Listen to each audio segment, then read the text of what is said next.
represents is part of Queens, where Officer Moore was shot. Congressman, I hate, actually, the circumstances upon which you're here, but thank you so much for taking the time. I know that you have not been in touch with Officer Moore's family directly yet. You are going to the funeral on Friday.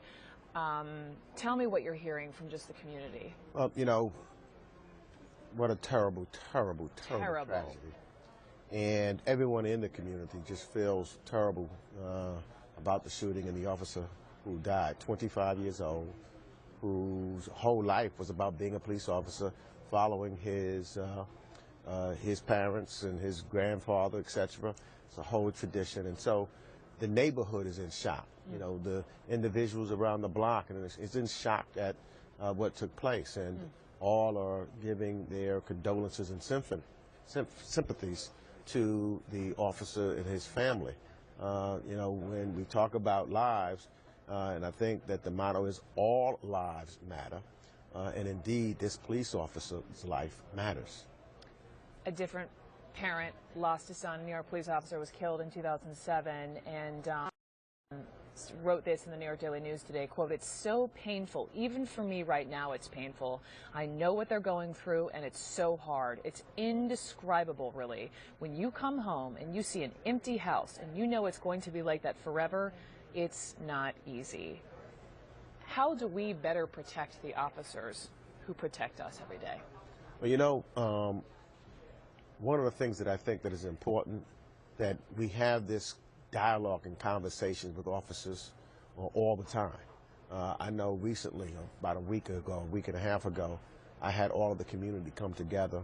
We had the deputy commissioner come in. We had the new commanding officer of a local precinct come meeting in one Queens another, County, just talking and letting each other know what to do, and to have constant dialogue before we have any tragic incidents. Maybe having the community come in doing some of the roll calls in the mornings, so they get to talk and get to know the officers on the beat. Did the community seem amenable to that? I mean, it's one thing to talk about these ideas. They absolutely did. I thought there was a good dialogue, and the officers, the commanding officers, were open to it and trying to figure out how we have. You know, I used to be a district attorney, a former assistant district attorney, and it's tremendously important because the police officers work with a lot of police officers. Really cannot, and they can't do their work without the people in the community, and the community cannot be safe without the police officers. So it is, we need each other, and we've got to figure out how we do it in a manner so that the average person, or especially, you know, what we've had before with reference to African Americans, they're not, you know, just racially profiled or treated in a bad way, but also that we are respectful and understand the hard job and the, you know, the real responsibility and the tremendous job that police officers also have to do. We have been talking a lot about young men, young boys of color. President Obama was just in the Bronx today. You were there launching the My Brother's Keeper Alliance, in which getting these private businesses together to work with these groups to help young people. There's a picture of you with Shaq and John Legend. And so listening to the president, I jotted a note yesterday. You know, he mentioned Brian Moore. Being there with the president, and he alluded to this is something he may do post-presidency.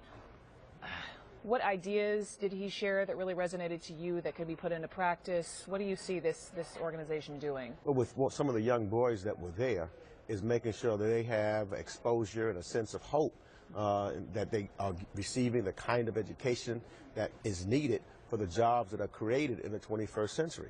And to make sure that they're surrounded with individuals who can give them the appropriate advice. The president talked about yesterday that one of the young boys who've gone astray had it easily been him, had it not been for somebody in his life that gave him the advice at the right time.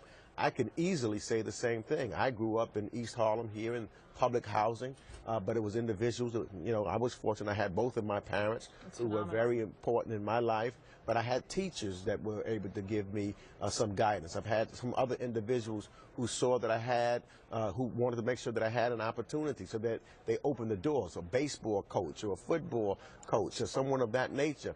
And that's what we need, is to surround these boys with individuals who can be a role model to them, one other than just an athlete on television that they can feel and touch and see. A real tangible neighbor, someone in the communities. I have heard that so many times recently. It is so, so crucial to help these young people. Congressman Gregory Meeks, a pleasure.